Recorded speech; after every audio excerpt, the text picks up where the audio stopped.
Heidi-ho, neighbors. I don't know why I said that, but no, it's fine. It's the last week of school. I'm just going to say stuff.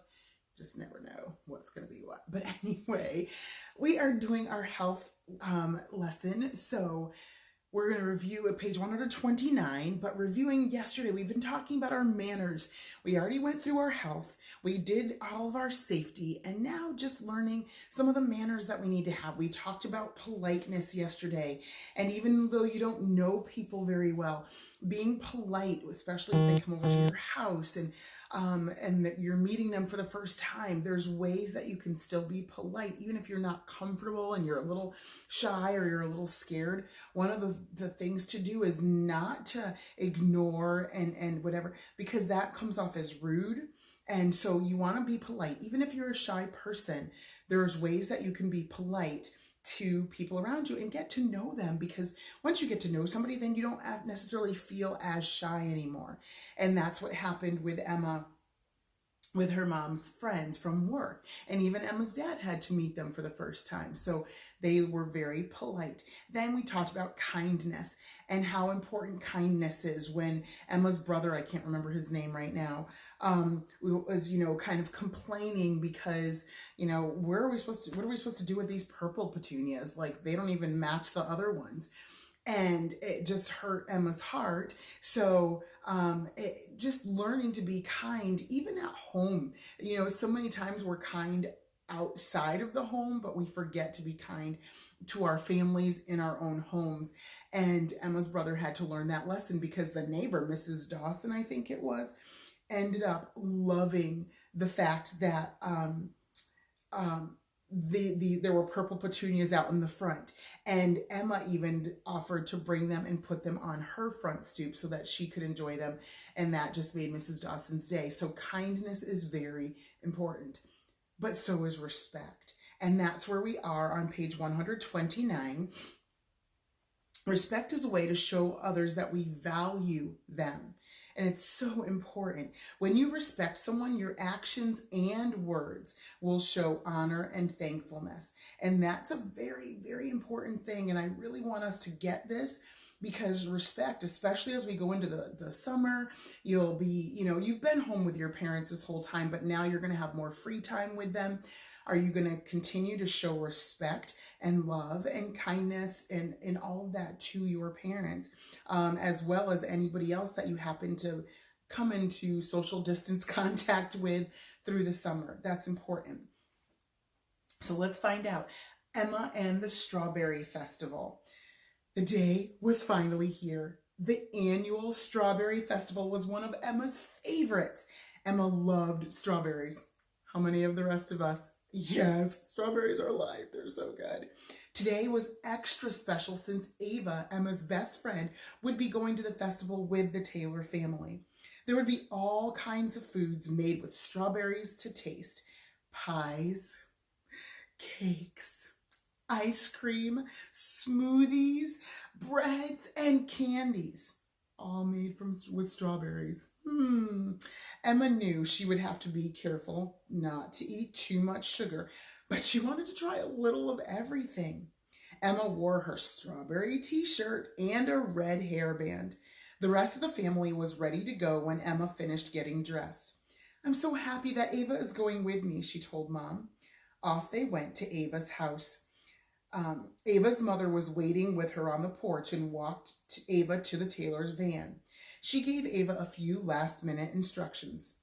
"Be polite and helpful today, and make sure you stay right with Mr. and Mrs. Taylor. You could get lost in a big crowd." "I will," Ava answered. The two girls talked all the way to the festival.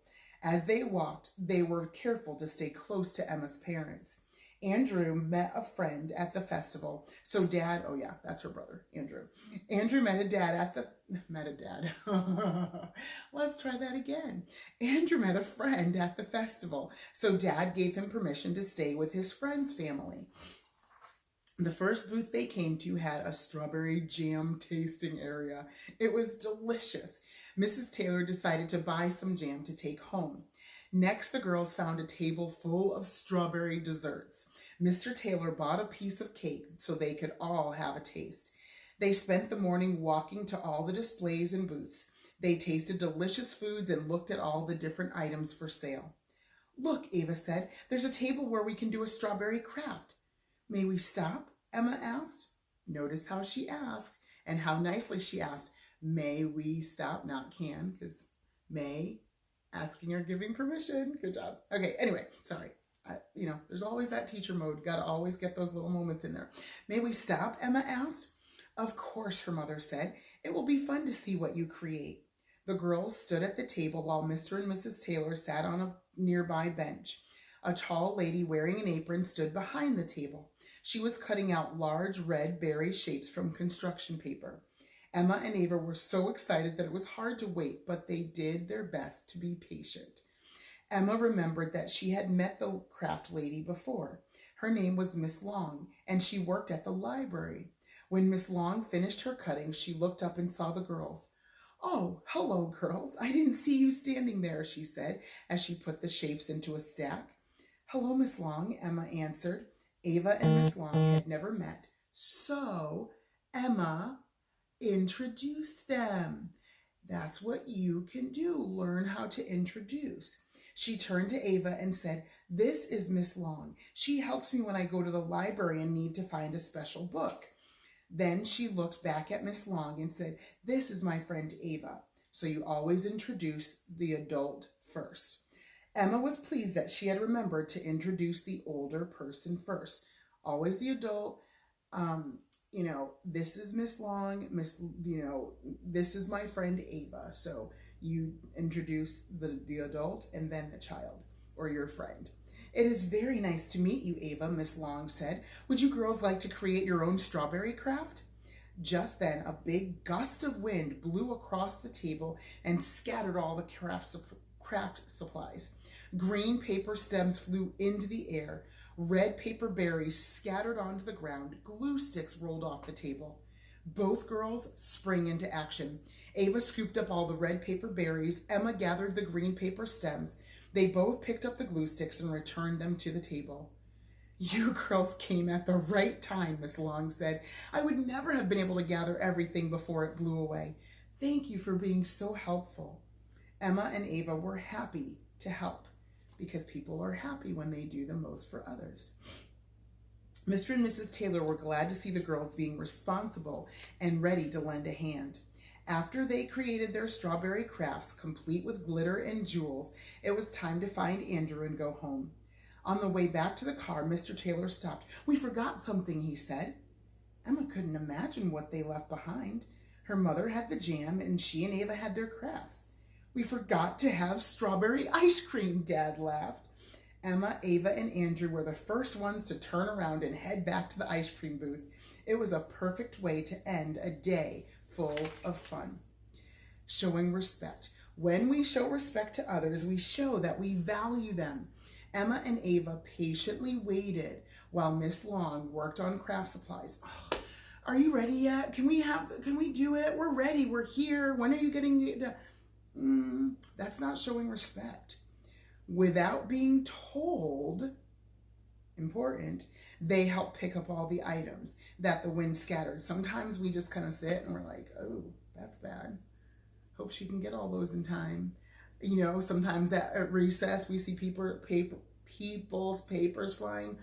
Oh, so-and-so, your papers are all over. Hope you get them.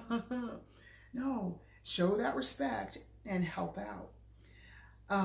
Showing respect, putting others first, and patiently waiting are all ways that we can practice good manners.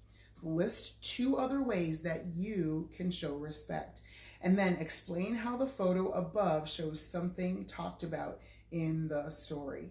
So that's something that we need to be working on, making sure that we're showing respect in the classroom, raising our hands, waiting patiently, letting the teachers finish speaking, letting somebody else finish speaking before we do, not interrupting, all of that. Be one whose manners show you're thankful for the friends you know. And the Bible says a man that hath friends must show himself friendly.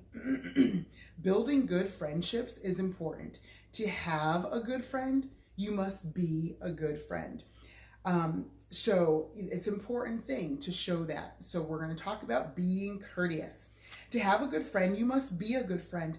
Being a good example, being unselfish, and being kind shows others that you are the right kind of friend. Jack spoke up. Helpfulness.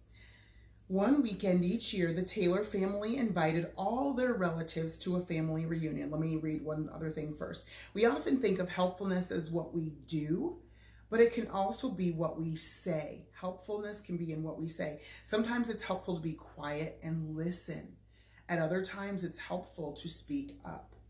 So think about this. What do you do when you see something wrong? Something that's not right, somebody that's not being treated right, something that's not going right? Do you ignore it or do you speak up? In today's story, we will see what Jack chooses to do. So one weekend each year, the Taylor family invited all their relatives to a family reunion. Many people in their family lived far away, but most of the aunts, uncles, and cousins had arrived in town for a big day together. Mr. Taylor had planned a picnic, contest, and relay races. Emma and Andrew were excited about spending the day with their cousins. Andrew helped his dad set up the games in the backyard. There were sack races, a balloon relay, and an egg toss. The adults would compete against each other, and then the cousins would have their turn. Andrew and Emma were really excited about all the fun they would have. As the family began to arrive, Mrs. Taylor brought out a large bowl of hot dogs for Mr. Taylor to put on the grill. I love grilled hot dogs. All the relatives brought other food for the picnic. Soon the table was full of fruits, vegetables, salads, chips, and desserts. Andrew and his cousin Jack began tossing a football to each other. Jack's little brother Ben asked if he could play too. "Not this time, Ben," Jack said. "I'll play with you later, okay?" "Okay," Ben said, "but don't forget."